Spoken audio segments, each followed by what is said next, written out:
بسم اللہ الرحمن الرحیم۔ عزیز طلبہ، السلام علیکم۔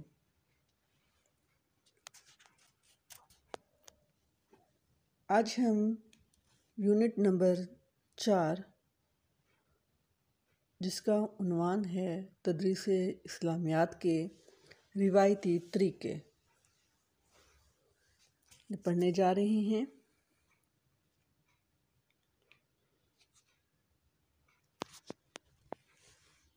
مجھے امید ہے کہ آج کی اس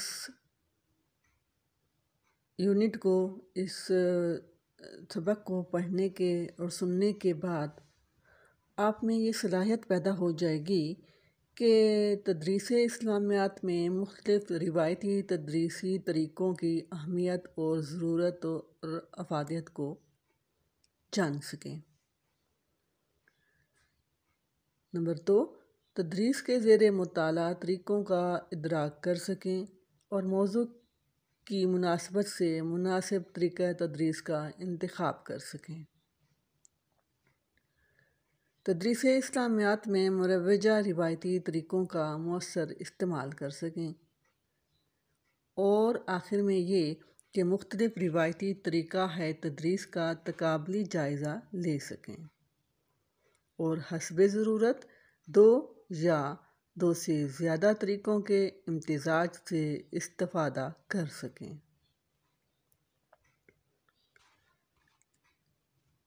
ٹھیک ہے، کلیئر ہوا؟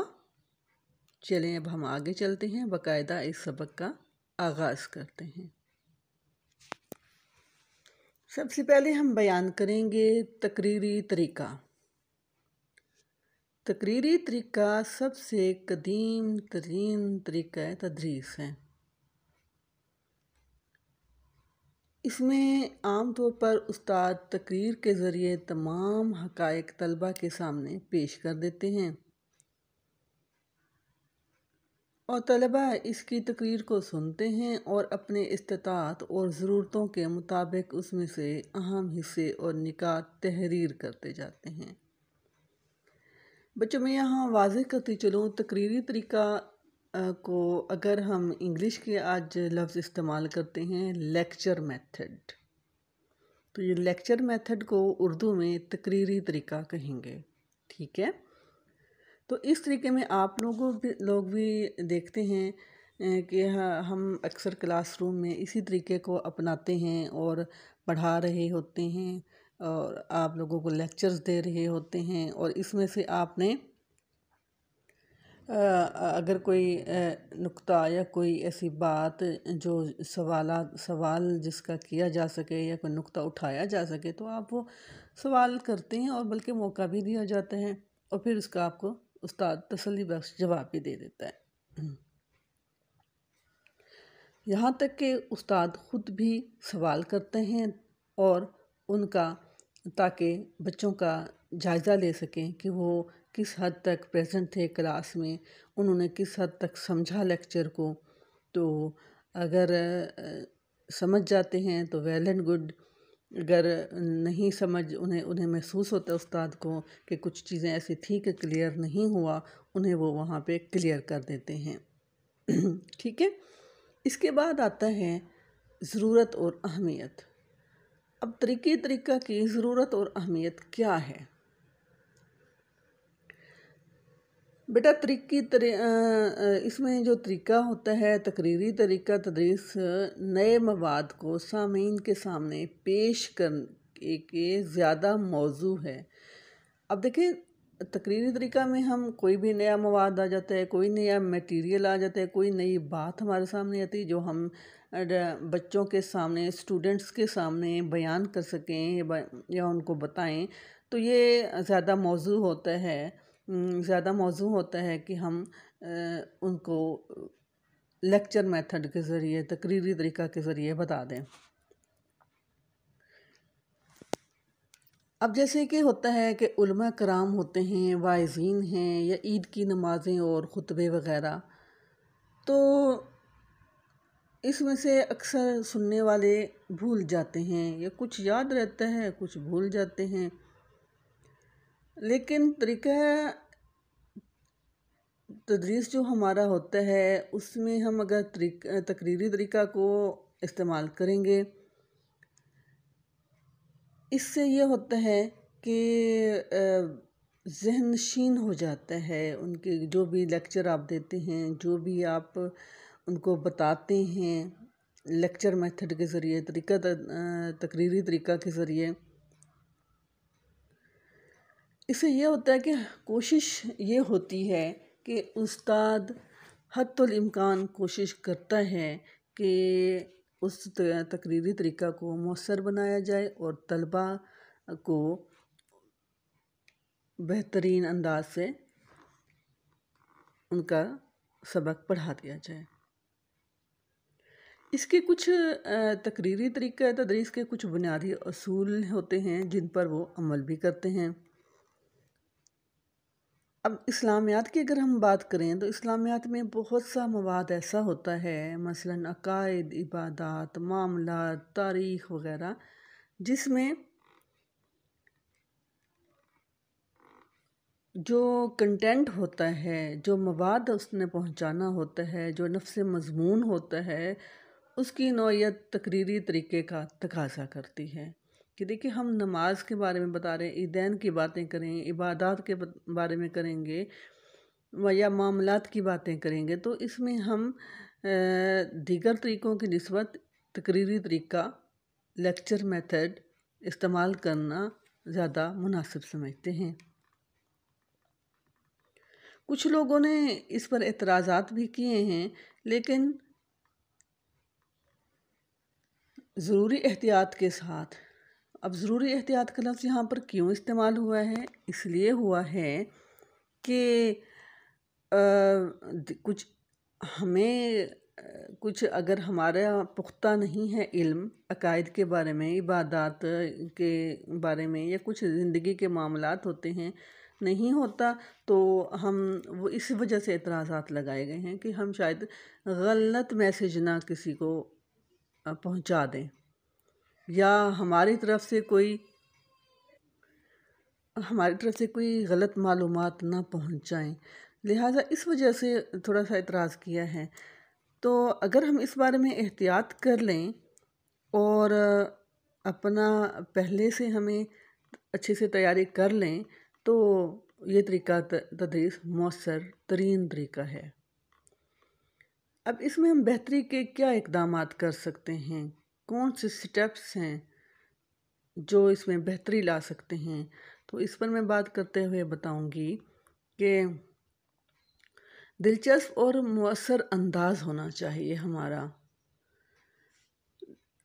دیکھیں اب ہم صرف لیکچر دیتے جائیں گے، پڑھاتے جائیں گے، بس بولتے جائیں تو لامحالہ طلبہ اور جو سامعین ہیں وہ بوریت کا شکار بھی ہو سکتے ہیں۔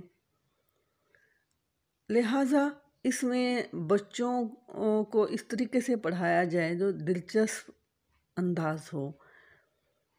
استاد وقتاً فوقتاً دیگر طریقوں کا بھی استعمال کرے۔ اگر آج کل اس میں ہم دیکھیں گے، ہم بچوں سے کوئی بات اگر درمیان میں کوئی ایسا سوال ہی اس طرح سے کریٹ کر دیں کہ بچوں سے ڈائریکٹ سوال کر دیں تو بچے خود ہی اس میں سے اخذ کریں، جو بات ہم کر رہے ہوں، جو موضوع لے کر چل رہے ہوں، اس سے ریلیونٹ، اس سے متعلقہ کوئی سوال کر دیں اور سوال کا جواب کوشش کریں کہ ان سے اخذ کروائیں۔ اس طریقے سے وہ انوالو ہوں گے، اور جب وہ انوالو ہوں گے تو اس میں دلچسپی بھی لیں گے سبق میں۔ اس طرح سے سبق کو اس طریقہ تدریس کو مؤثر بنایا جا سکتا ہے۔ دوسری بات یہ ہے کہ اہم نکات پر زور، اس پر بھی ہمارے لیے بہت ضروری ہے کہ اگر کوئی اہم نقطہ آپ سمجھتے ہیں، کوئی ویری امپورٹنٹ ہے، جی، تو ہم بات کر رہے تھے اہم نکات کی، جو ہم جس کو ضروری سمجھیں اس نقطہ کو تختہ تحریر پر لکھ دیں، اور اس طرح سے بعد میں ان کو سبق کتنا اچھے سے سمجھ آیا ہے، یعنی فہم کا جائزہ لیا جا سکے گا، اور اگر انہیں سمجھ نہیں آیا تو یا تھوڑا زیادہ کلیئر نہیں ہے تو اس کی مزید تشریح بھی کی جا سکتی ہے۔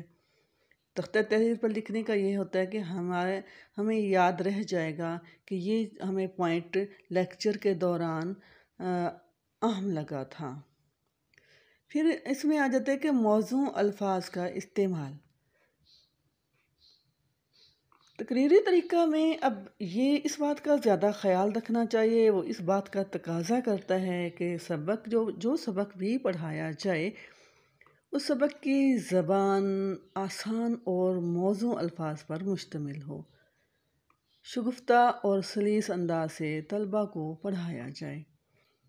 اب دیکھیں ہم اس میں درمیان میں مشکل الفاظ کو استعمال کر لیں گے یا مشکل الفاظ کا زیادہ استعمال کریں گے یا اس کو زیادہ بوجھل بنا دیں گے تو طلباء اس میں نہ تو دلچسپی برقرار رکھ پائیں گے اور نہ ہی انہیں لفظوں کی سمجھ آئے گی۔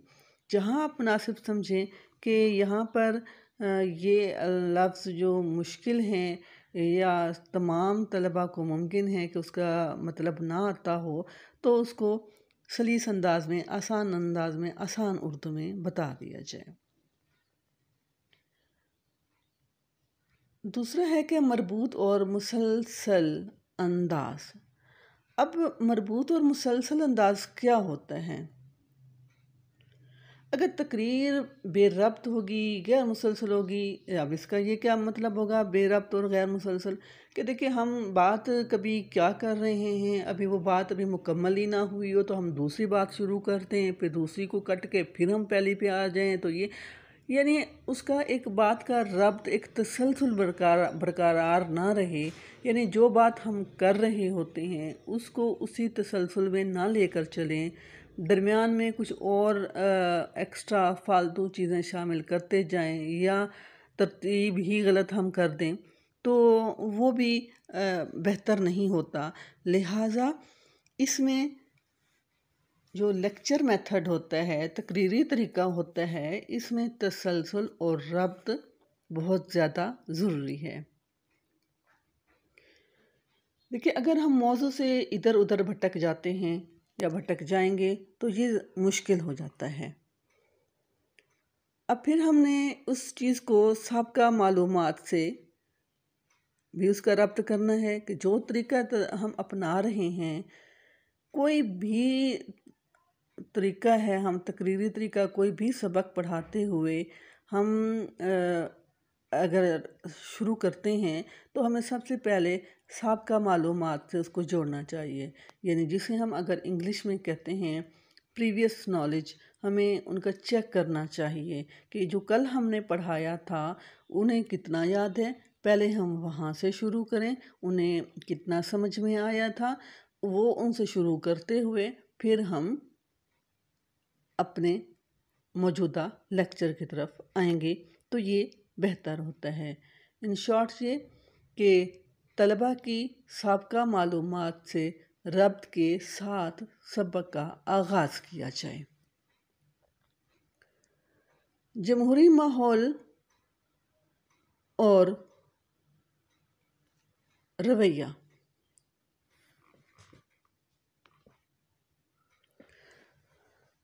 اور رویہ کیسا ہونا چاہیے؟ جمہوری ماحول ہو اور ہمدردانہ رویہ ہونا چاہیے۔ ہمارا رویہ ہمدردانہ ہونا چاہیے۔ اب یہ نہ ہو کہ ہم لیکچر میتھڈ تو یوز کر رہے ہوں، تقریری طریقہ تو یوز کر رہے ہوں، لیکن ہم اس میں کریں کیا کہ بس جسٹ ہم ہی لیکچر دیتے جائیں، ہمارے درمیان کوئی اور نہ بولے، تو یہ اچھا نہیں ہوتا۔ ہمیں چاہیے کہ تقریری طریقہ میں، لیکچر میتھڈ میں ہم جمہوری ماحول کو برقرار رکھیں، رویہ ہمارا ہمدردانہ ہونا چاہیے۔ میں نے اکثر یہ کچھ بچوں سے سنا ہے، وہ کہتے ہیں کہ جو فلاں ہمارا ٹیچر ہے نا، وہ کہتے ہیں بس جب میں بول رہا ہوں، جب میں لیکچر شروع کروں تو میرے درمیان کوئی نہ بولے، بس خاموشی سے آپ سنتے جائیں اور لکھتے جائیں، تو یہ رویہ اچھا نہیں ہوتا۔ اگر استاد اپنائیت اور ہمدردی کے انداز میں لیکچر دے گا، سبق پڑھائے گا تو طلباء کو سوال اور مباحثے کی آزادی بھی دے گا۔ اس سے جماعت میں جمہوری ماحول پروان چڑھے گا۔ تقریری طریقہ میں بہتری کے اقدامات۔ اب اس میں ہم بہتری مزید کیسے لا سکتے ہیں؟ ظاہر ہے ہم میں سے ہر بندہ کوشش کرتا ہے کہ ہم بہتر سے بہترین طریقے سے پڑھائیں۔ اگر ہم خاص طور پر تقریری طریقہ اپنا رہے ہیں، لیکچر میتھڈ اپنا رہے ہیں، تو اب اس میں ہے اہم نکات جو ہیں وہ تختہ تحریر پر لکھتے جائیں، اور لیکچر کے لیے یا تقریر کے لیے آسان اور موزوں الفاظ استعمال کیے جائیں۔ یہ آپ کو یاد ہوگا، میں نے پیچھے یہ بیان بھی کیا ہے اس سے پہلے۔ استاد غیر متعلقہ اور بے ربط گفتگو نہ کرے۔ استاد کے بولنے کی رفتار اور آواز موزوں اور مناسب ہو۔ تقریر کی جو سطح ہے، یعنی آپ جب لیکچر نیا شروع کرنے والے ہیں تو اسے سابقہ معلومات کا جائزہ ضرور لینا چاہیے، اور اگر ہو سکے تو سمیع و بصری معاونات استعمال کیے جائیں۔ اب اس میں بصری معاونات میں کیا ہوتا ہے، یعنی ایویڈز میں کیا ہو سکتے ہیں؟ اگر اسلامیات کی ہم بات کر رہے ہیں، ہم چارٹس بنا لیں، چارٹس پہ ہم اس چیز کو، اگر ہم کعبہ کی بات کر رہے ہیں، ہم کوئی بھی نماز کی بات کر رہے ہیں، تو اس طرح سے ہم کچھ چارٹ ایسا بنائیں جس پر تصویریں ایسی ہوں، جس پر نماز پڑھنے کے طریقے مختلف ہوں، وہ قیام ہو، قعدہ ہو، رکوع ہو، سجدہ ہو، سب کچھ ہو، کچھ اس طرح سے ہو جائیں۔ یعنی یہ تو آپ پہ ڈیپینڈ کرتا ہے کہ آپ جو لیکچر دے رہے ہوں اس کے مطابق آپ چارٹس وغیرہ بھی بنا سکیں، اور دیگر جو بھی پاسبل ہوں وہ آپ معاونات ایویڈز یوز کریں۔ اب طلبہ کو سوال پوچھنے اور بحث کرنے کی آزادی دی جائے۔ ٹھیک ہے، یہ سب سے اہم پوائنٹ ہے۔ جب آپ طلبہ کو آزادی نہیں دیتے، طلبہ کو بولنے کا، سوال کرنے کی آزادی نہیں دیتے، تو طلبہ اس میں پھر زیادہ دلچسپی بھی نہیں لیتے۔ بطور اسٹوڈنٹس اگر ہم خود کو یہاں پر رکھیں، تو جب ہم صرف سن رہے ہوتے ہیں اور ہمیں اس میں انوالو نہیں کیا جاتا رہا کسی جگہ پر، تو ہمارا دماغ بھی بوجھل ہو جاتا ہے، اور ہم ایون کہ وہ سمجھنے سے بھی ہم قاصر ہو جاتے ہیں، اور ہماری دلچسپی ختم ہو جاتی ہے۔ تو اسی طرح آپ نے انہیں سوال کی آزادی دینی ہے، ایون کہ آپ نے انہیں یہ کہنا ہے کہ آپ یہ غور سے سنتے رہیں۔ اگر آپ سمجھتے ہیں یا مناسب سمجھتے ہیں کہ آپ اس سبق کو غور سے سنیں، اینڈ میں اسی میں سے آپ سب سے سوال کروں گا یا کروں گی، تو اس طرح سے وہ زیادہ غور سے سنتے ہیں اور سمجھنے کی کوشش بھی کرتے ہیں۔ اور پھر ویسے بھی آپ مسلسل اپنا طریقہ یہ رکھتے ہیں کہ درمیان میں بار بار سوال کرتے ہیں، تو اسٹوڈنٹ الرٹ رہتا ہے۔ اس سے پھر پہلے ایک اور بات آ جاتی ہے، تیسرا پوائنٹ ہے کہ سب کی اقدامات اور اشارات۔ تدریس اسلامیات میں تقریری طریقے کے استعمال کا یہ اصول نامناسب ہے۔ وہ کیسے؟ کہ استاد صرف خود جو معلومات ہے، انفارمیشن جو بھی اس نے اسٹوڈنٹس کو دینی ہے، وہ جسٹ خود یاد کر لے گا اور جا کر طلبہ کو لیکچر دینا شروع کر دے گا، یعنی ایک انڈیلنے والی بات ہے۔ اصل میں جو بہتر طریقہ یہ ہے کہ اسلامیات کے سبق کے بارے میں یہ پہلے سے طے کر لیا جائے کہ اسے اس طریقہ میں کس طرح سے پیش آنا چاہیے، کون سے طریقے موزوں ہوں گے، کون سے سمیع و بصری معاونات استعمال کیے جائیں، اور میں آپ کو آگے جا کر بتاؤں گی کہ کون سے ایسے اسباق ہیں جن میں تقریری طریقہ استعمال کیا گیا اور ساتھ ہی سمیع و بصری معاونات بھی استعمال کیے گئے۔ اب میں آپ کو اسکرین پر بھی سب کی اشارات دوں گی، تو ابھی بھی بتا رہی ہوں تھوڑا سا۔ اب سب کی اشارات میں فرض کیا آپ نے الہامی کتب پر آپ نے ان کو لیکچر دینا ہے۔ تو آپ نے سب سے پہلے عنوان لکھنا ہے، عنوان کے ساتھ آپ نے ہیڈنگ دینی ہے عنوان لفظ کی، پھر الہامی کتابیں، ٹھیک ہے۔ جماعت، جو بھی آپ جس جماعت کو پڑھا رہے ہوں گے، نحو اپنی جماعت نہیں لکھنی، جس کو آپ پڑھا رہے ہیں وہ لکھنی ہے۔ طریقہ تدریس، پھر آپ نے وہ مینشن کرنا ہے، تقریری طریقہ، لیکچر میتھڈ جسے ہم کہتے ہیں، تقریری طریقہ۔ اب پھر اس میں چوتھے نمبر پہ آ جائے گا سمیع و بصری معاونات۔ اب اس میں ہمارے سمیع کسے کہتے ہیں؟ سننے والی۔ بصری کسے کہتے ہیں؟ دیکھنے والی، یعنی جو ہم سن کر ہم چیزوں کو سمجھتے ہیں اور کچھ چیزوں کو دیکھ کر، تو یعنی دیکھنے اور سننے والی معاونات، یعنی A V aids, audio visual aids, ٹھیک ہے۔ اب اس میں چارٹ آ جاتے ہیں جیسے میں نے پہلے بتایا تھا، جس پر الہامی کتب کے نام ہوں۔ پھر نمبر 2 پہ قرآن مجید، اس کی تصویر ہو، بائبل یا انجیل کے کوئی نسخے لگے ہوئے ہیں، اس کا تختہ تحریر ہو، چاک ہو، ڈسٹر اور پوائنٹر۔ یہ ہمارے کس میں آ جاتے ہیں؟ اے وی ایڈز میں، سمیع و بصری معاونات میں آ جاتے ہیں۔ اب ہمارے مقاصد بھی دو طرح کے ہوتے ہیں، عمومی مقاصد بھی ہوتے ہیں اور خصوصی مقاصد بھی ہوتے ہیں۔ طلباء کی قوت حافظہ، استدلال اور تجسس کی نشو و نما کرنا، یہ ہمارے عمومی مقاصد میں آئے گا۔ غور کیجیے گا کہ ہمارا عام مقصد کیا ہونا چاہیے، کہ ہم ان سے یہ سبق پڑھانے کے بعد ہم کیا چاہتے ہیں کہ وہ کیا کچھ سیکھ چکے ہوں، کیسا ان کا ہو۔ تو اب ہے کہ ان کی قوت حافظہ، استدلال اور تجسس کی نشو و نما کرنا، کہ جو ہم پڑھا رہے ہیں تقریری طریقہ میں ایسا طریقہ ہونا چاہیے کہ وہ مدلل انداز سے، یا وہ ایک تو چیزوں کو سمجھ سکیں، ان کو یاد رکھ سکیں۔ قوت حافظہ میں آ گیا استدلال، یہ مدلل انداز ہو اور تجسس ہو، ان میں چیزوں کو اگر کی بات کی سمجھ نہیں آتی اس کو پوچھ کر اس کو تشفی کر سکیں۔ دوسرا ہوگا کہ طلباء کو مذہبی امور کے بارے میں معلومات بہم پہنچانا، کہ ہم کیا چاہ رہے تھے۔ اگر ہم عقائد کی بات کر رہے ہیں تو ہمارا یہی مقصد ہوتا ہے نا، کہ انہیں مذہبی ہمارے عقائد کے بارے میں پتہ ہو۔ توحید کے بارے میں بات کر رہی ہیں تو انہیں پتہ ہو کہ وحدانیت کیا ہے، توحید کیا ہے، اور بطور مسلمان ہمارے توحید ہمارے اندر کس طرح کے عقائد، اس میں توحید کے بارے میں عقیدہ پختہ ہونا چاہیے۔ یعنی یہ تو ہو گئے ہمارے عمومی مقاصد، اور خصوصی مقاصد ہمارے کیا ہوں گے؟